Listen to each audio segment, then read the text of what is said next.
I searched the earth for the finest oils, with the dream to create the finest men's fragrance in the world.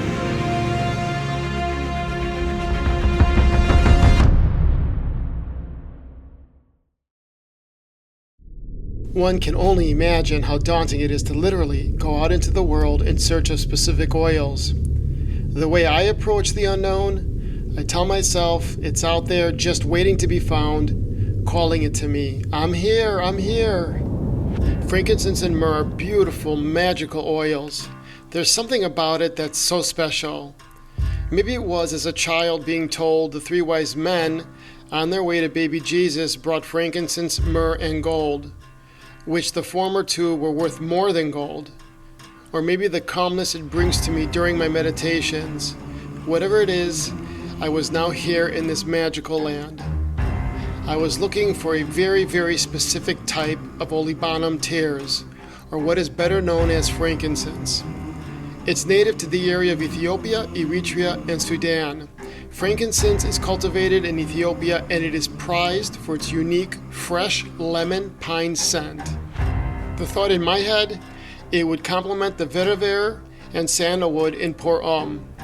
On a side note, I was trying to imagine how the piney smell of myrrh would bring out certain notes in other woodsy ingredients in signature Homme. All attempts to get a hold of someone in Ethiopia who could assist me before flying out there were futile. It was just like the rest of the places we visited. Emails unanswered, messages were not returned. There's an aura of mystery when it comes to my thoughts about Africa in general. There's an excitement, fear of the unknown, and an overwhelming sense of intimidation. And this is coming from a seasoned traveler. When I told Zena Bekele, the concierge of the luxury collection at Addis Ababa, of my intent of going to the different regions, I received a disheartening message from the State Department stating that the Somali region is a stage 4 high-risk area and not to travel. I was also told if I decided to sneak into the region myself and if anything were to happen, I would be alone, that they would not be able to help. Also, travel to the northern part was a stage 3 high-risk area and travel to that region was not recommended. Faced with this huge dilemma, I thought maybe to fly into Jijiga for the day, leaving Addis in the morning and returning in the evening. I sat down with Nick Manasiotis, who is documenting this whole entire journey to see what we should do. It was decided to fly to Axum and drive to the far north to the border of Eritrea and Ethiopia and to focus on frankincense. Frankincense and myrrh are valuable for its heavenly scent, but also as a medicine for many different ailments. These oils can be found as far back as 5,000 years ago. The Egyptians were the first real beauty gurus, using the frankincense oils as face masks and the burned ash as eyeliner. We were headed out to the airport in Lalibela, and we stopped at a monastery built into a mountain just in time for a service. We even got a blessing from the priest. Thank you. The kingdom of Axum was at its height in the 4th century and developed a distinctive architecture exemplified by giant obelisks dated from 5000 to 2000 BCE. Coming off the Ethiopian prop plane and seeing the Axum airport signage was otherworldly. The major Axumite monuments in the town are called steles. These obelisks are around 1700 years old and have become a symbol of the Ethiopian people's identity. The largest number are in the northern Stelae Park you see here. The obelisk of Axum was removed by the Italian army in 1937 and returned to Ethiopia in 2005. Across from these obelisks, there is this huge Orthodox church called Zion St. Mary. I was shown around this huge church by a priest who happily and proudly explained its rich history. I even managed to catch a bird flying into the church in one giant circle before exiting into the outside world.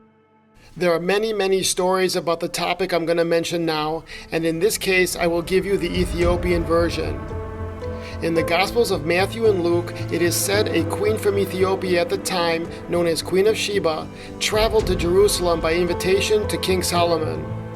During this visit, Solomon gave her a ring, and on her way back to Ethiopia, she gave birth to Solomon's firstborn son. The boy grew up in the region of now Axum. When he returned back to Jerusalem, he showed Solomon the ring and knew that it was his firstborn son. King Solomon then gathered all of his nobles and told them that their firstborn sons would be going back with his son to Ethiopia. To this day, families trace themselves back to these firstborn sons. The son took the name David and was anointed king. David left with an entourage of people which included the noble sons as well as priests. Unknown to David, these priests stole the ark and was chased by King Solomon and his horsemen. It is believed the reason why everyone crossed the stormy Red Sea safely is because David prayed to the ark. Solomon placed replicas of the ark so his own people would never find out they were stolen. In the same square of this big church, across from Zion St. Mary, is the old church of Our Lady Mary of Zion, which claims that the biblical Ark of the Covenant, which houses the tablets of stone upon which the Ten Commandments are inscribed, is housed here. Yet, no one is allowed to see them. And only one guardian monk can watch over the Ark. The guardian monk is appointed for life by the preceding monk before he dies. And if the current guardian monk dies without naming a successor, then the monks of the monastery hold an election to select the new guardian. And because no one is able to see the ark, many wonder if it's really there.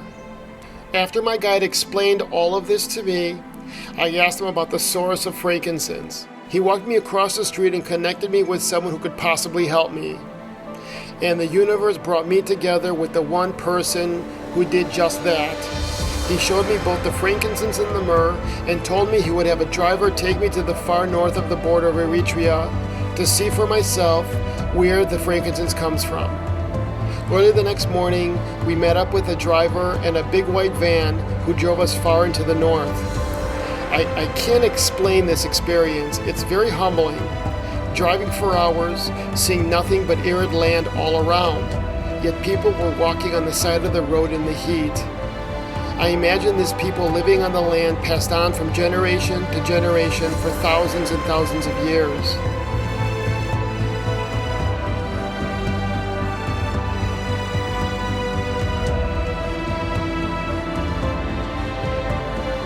After about 5 hours, the white van stopped and the driver instructed us to get out and follow him. The very hot sun pounded on our backs, giving us a heightened sense of a desert, and we would question ourselves later, how could anyone survive this? A cowherder taking his cattle to where? I couldn't tell you. What unfolds are trees by the thousands, giving us its tears, or the very frankincense I had been searching for.